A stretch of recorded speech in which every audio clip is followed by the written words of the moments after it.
The diner's fluorescent lights buzzed faintly, casting a warm glow over the late-night crowd. LaToya Jackson, a 28-year-old waitress with a smile that could light up the darkest room, wiped down a sticky countertop, her hands moving with the rhythm of someone who'd worked double shifts for years. She was used to the chaos, drunk patrons, crying babies, and the occasional rude customer. But tonight, something felt different.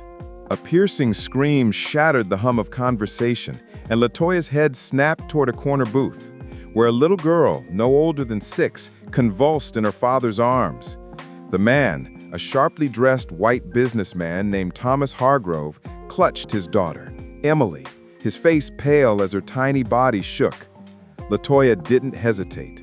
Dropping her rag, she sprinted across the diner, weaving through tables. "Sir, what's wrong with her?" she asked, her voice steady despite the fear creeping up her spine.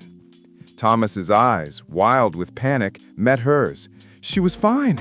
Then she started shaking. Her lips are blue," he stammered.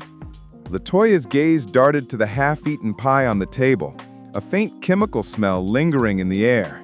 Her gut screamed, "Poison." Without a second thought, she scooped Emily into her arms. "We need to get her to a hospital now," she said, her tone leaving no room for argument.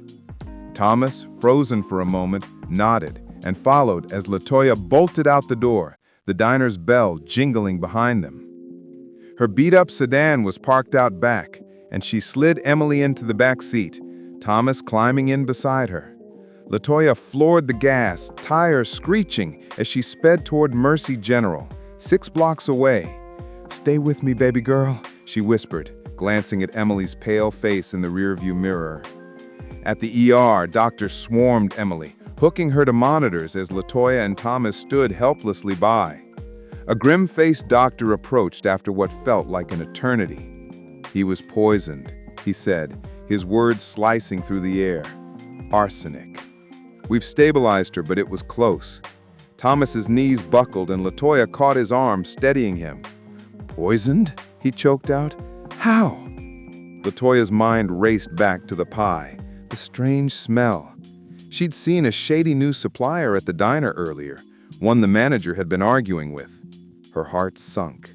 Had she served that pie? As Emily recovered, Thomas, a billionaire CEO who'd always kept the world at arm's length, looked at LaToya with gratitude that words couldn't capture.